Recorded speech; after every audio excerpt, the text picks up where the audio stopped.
ಇವತ್ತಿನ ನಮ್ಮ ಈ ವಿಶೇಷವಾದ ಜ್ಞಾನದ ಪಯಣಕ್ಕೆ ಸ್ವಾಗತ. ಒಮ್ಮೆ ಕಲ್ಪನೆ ಮಾಡ್ಕೊಳ್ಳಿ, ನಾವೆಲ್ಲರೂ ಒಂದು ದೊಡ್ಡ ಕಲ್ಲು ಮತ್ತೆ ಮೆಟಲ್ನಿಂದ ಮಾಡಿರೋ ಬೃಹತ್ ಚೆಂಡಿನ ಮೇಲೆ ಕೂತಿದ್ದೀವಿ. ಹೌದು, ಮತ್ತೆ ಆ ಚೆಂಡು ಶೂನ್ಯವಾದ ಅಂತರಿಕ್ಷದಲ್ಲಿ ತೇಲಾಡ್ತಾ ಇದೆ ಅಲ್ವಾ? ಎಕ್ಸಾಕ್ಟ್ಲಿ, ಅದೇ ನಮ್ಮ ಭೂಮಿ. ಆ ಈ ಇಡೀ ಬ್ರಹ್ಮಾಂಡದಲ್ಲಿ ನಮಗಿರೋ ಏಕೈಕ ಲೈಫ್ ಬೋಟ್ ಅಂತಾನೆ ಹೇಳ್ಬೋದು. ಖಂಡಿತ.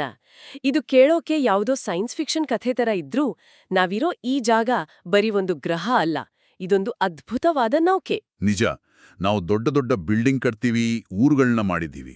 ಆದ್ರೆ ಈ ದೊಡ್ಡ ಕಲ್ಲಿನ ಚೆಂಡಿನಲ್ಲಿ ನಾವ್ ಎಲ್ಲಿದ್ದೀವಿ ಅಂತ ಯೋಚನೆ ಮಾಡಿದೀರಾ? ಅದನ್ನ ಸುಲಭವಾಗಿ ಅರ್ಥ ಮಾಡ್ಕೋಬೇಕು ಅಂದ್ರೆ ನಾವು ಭೂಮಿಯನ್ನ ಒಂದು ದೊಡ್ಡ ಸೇಬಹಣ್ಣಿಗೆ ಹೋಲಿಸ್ಕೋಬಹುದು. ಸೇಬಹಣ್ಣು ಅಂದ್ರೆ ಆಪಲ್. ಹೌದು, ನಾವು ಮನೆ ಕಟ್ಟಿ ಆಟ ಆಡೋ ಜಾಗ ಇದೆಯಲ್ಲ, ಅದು ಕೇವಲ ಆ ಸೇಬಿನ ಸಿಪ್ಪೆಯಷ್ಟು ಮಾತ್ರ ತೆಳುವಾಗಿದೆ. ಅರೆ, ಅಷ್ಟು ತೆಳುವಾಗಿದ್ಯಾ? ಹೌದು, ಈ ತೆಳುವಾದ ಸಿಪ್ಪೆಗೆ ವಿಜ್ಞಾನದಲ್ಲಿ ಕ್ರಸ್ಟ್ ಅಂತ ಕರೀತಾರೆ. ಓಕೆ, ಹಾಗಾದ್ರೆ ಈ ಕ್ರಸ್ಟ್ ಕೆಳಗಡೆ ಏನಿದೆ? ಇದ್ರ ಕೆಳಗೆ ಹೋದ್ರೆ ಮ್ಯಾಂಟಲ್ ಅನ್ನೋ ಪದರ ಸಿಗತ್ತೆ. ಅಲ್ಲಿ ಕುದಿಯುವ ಬಿಸಿ ಬಿಸಿಯಾದ ಕರಗಿದ ಬಂಡೆಗಳ ರಸ ಇರುತ್ತೆ. ವಾವ್! ಅಂದ್ರೆ ನಮ್ಮ ಅಮ್ಮ ಒಲೆ ಮೇಲೆ ಕುದಿಸೋ ಬಿಸಿ ಸಾಂಬಾರ್ ತರಹ ಬಂಡೆಗಳು ಕುದಿತಾ ಇರುತ್ತಾ? ಕರೆಕ್ಟ್, ಬಿಸಿ ಸಾಂಬಾರ್ ತರಹನೇ. ಮತ್ತೆ ಅದರ ಒಳಗೆ ಇನ್ನೂ ಆಳಕ್ಕೆ ಹೋದ್ರೆ ಔಟರ್ ಕೋರ್ ಮತ್ತೆ ಇನ್ನರ್ ಕೋರ್ ಸಿಗತ್ತೆ. ಅಲ್ಲಿ ಇನ್ನೂ ಜಾಸ್ತಿ ಬಿಸಿ ಇರುತ್ತಲ್ವಾ? ಹೌದು, ವಿಪರೀತ ಬಿಸಿಯಾದ ಕಬ್ಬಿಣ ಮತ್ತೆ ನಿಕ್ಕಲಲ್ಲಿರುತ್ತೆ. ಒಳಗಡೆ ಇಷ್ಟೊಂದು ಕುದಿಯೋ ಬಿಸಿ ಇದ್ರೂ ನಾವು ಆ ಸಿಪ್ಪೆ ತರ ಇರೋ ಕ್ರಸ್ಟ್ ಮೇಲೆ ಎಷ್ಟೋ ಆರಾಮಾಗಿ ಆಟ ಆಡ್ಕೊಂಡು ಬಜ್ಜಿ ಬೋಂಡ ತಿನ್ಕೊಂಡಿದ್ದೀವಿ. ಇದು ಹೇಗ್ ಸಾಧ್ಯ? ಅದಕ್ಕೆ ಕಾರಣ ನಮ್ಮ ಭೂಮಿಯ ಸರ್ವೈವಲ್ ಕಿಟ್. ಸರ್ವೈವಲ್ ಕಿಟ್ ಅಂದ್ರೇನು? ಅಂದ್ರೆ ನಾವು ಬದುಕೋಕೆ ಬೇಕಾದ 4 ಮುಖ್ಯ ಅಂಶಗಳು ಈ ನಮ್ಮ ಕ್ರಸ್ಟ್ ಮೇಲೆ ಮಾತ್ರ ಇದೆ.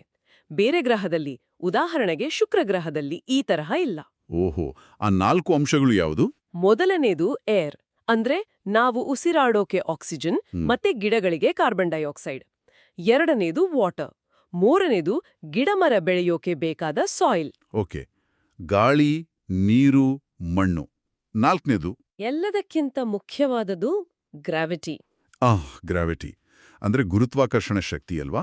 ಇದು ನಾವು ಗಾಳಿಯಲ್ಲಿ ತೇಲದ ಹಾಗೆ ನೆಲದ ಮೇಲೆ ನಿಲ್ಲೋಕೆ ಸಹಾಯ ಮಾಡುತ್ತೆ ಅಂತ ನಮ್ಗೆಲ್ಲ ಗೊತ್ತು. ಹೌದು, ಆದ್ರೆ ಕೇವಲ ನಮ್ಮನ್ನ ಮಾತ್ರ ಅಲ್ಲ, ಇದು ಒಂದು ಅದೃಶ್ಯವಾದ ಕವಚ ಇದ್ದ ಹಾಗೆ ಕೆಲಸ ಮಾಡುತ್ತೆ. ಅಂದ್ರೆ ಈ ಗ್ರಾವಿಟಿ ಇರೋದ್ರಿಂದಲೇ ಭೂಮಿಯ ಮೇಲಿರೋ ಗಾಳಿ ಕೂಡ ಅಂತರಿಕ್ಷಕ್ಕೆ ಹಾರಿ ಹೋಗದ ಹಾಗೆ ತಡೆದು ನಿಲ್ಸುತ್ತೆ. ಅರೆವಾ, ಗಾಳಿನ ಕೂಡ ಹಿಡಿದಿಟ್ಕೊಳ್ಳುತ್ತಾ? ಖಂಡಿತ. ಮಂಗಳ ಗ್ರಹದಲ್ಲಿ ಇದೇ ಪ್ರಾಬ್ಲಮ್ ಆಗಿದ್ದು. ನಮ್ಮಲ್ಲಿ ಈ ಗ್ರಾವಿಟಿ ಇರೋದಿಕ್ಕೆ ಆ ಗಾಳಿ, ನೀರು ಎಲ್ಲ ಇಲ್ಲೇ ಉಳ್ಕೊಂಡು ನಮ್ಮ ಪಶ್ಚಿಮ ಘಟ್ಟದಂತಹ ಕಾಡುಗಳು, ಸಾಗರಗಳು ಸೃಷ್ಟಿಯಾಗಿವೆ. ನಿಜಕ್ಕೂ ಅದ್ಭುತ.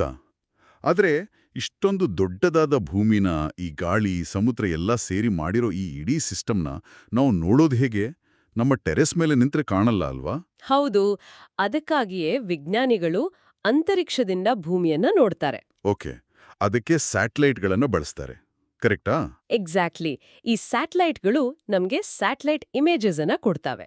ಆದ್ರೆ ಈ ಸ್ಯಾಟಲೈಟ್ಗಳು ಬರೀ ನಾವು ಫೋನ್ನಲ್ಲಿ ತೆಗೆಯೋ ತರ ನಾರ್ಮಲ್ ಫೋಟೋ ತೆಗೀತಾ? ಅಯ್ಯೋ, ಹಾಗಲ್ಲ. ವಿಜ್ಞಾನಿಗಳು ಫಾಲ್ಸ್ ಕಲರ್ ಸ್ಯಾಟಲೈಟ್ ಇಮೇಜಸ್ ಅನ್ನೋ ಸ್ಪೆಷಲ್ ಟೆಕ್ನಾಲಜಿ ಬಳಸ್ತಾರೆ. ಫಾಲ್ಸ್ ಕಲರ್ ಅಂದ್ರೆ ಸುಳ್ಳು ಬಣ್ಣನ?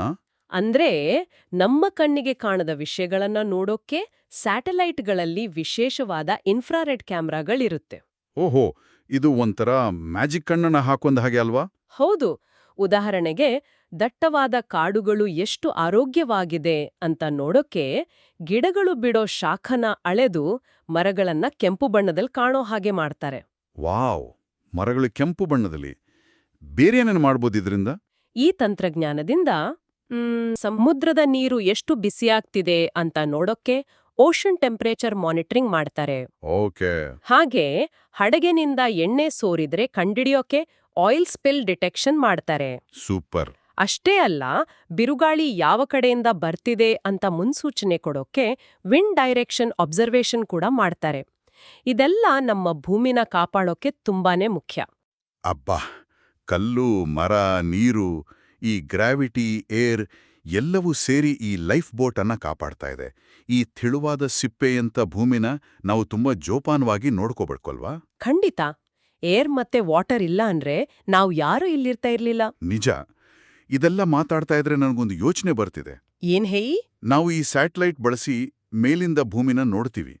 ಆದ್ರೆ ನಮ್ಮ ಕಾಲು ಕೆಳಗಡೆ ಮಣ್ಣಿನಲ್ಲಿರೋ ಎರೆಹುಳು, ಸಣ್ಣ ಸಣ್ಣ ಇರುವೆಗಳು, ಕೀಟಗಳು, ಅವುಗಳ ದೃಷ್ಟಿಯಲ್ಲಿ ಭೂಮಿ ಹೇಗಿರ್ಬೋದು ತುಂಬಾನೇ ಒಳ್ಳೆ ಪ್ರಶ್ನೆ ಅಲ್ವಾ? ಆ ಮಣ್ಣಿನ ಸಿಪ್ಪೆ ಒಳಗೆ ನಮ್ಗೆ ಗೊತ್ತಿಲ್ಲದ ಯಾವ ರಹಸ್ಯಗಳಿವೆಯೋ. ಮಕ್ಕಳೇ, ಇದರ ಬಗ್ಗೆ ಸ್ವಲ್ಪ ಯೋಚನೆ ಮಾಡಿ. ನಿಮ್ಮ ಕಾಲು ಕೆಳಗಿನ ಮಣ್ಣಿನಲ್ಲಿ ಏನೇನು ಮ್ಯಾಜಿಕ್ ನಡೀತಾ ಇರ್ಬೋದು ಅಂತ ಕಲ್ಪನೆ ಮಾಡ್ಕೊಳ್ಳಿ.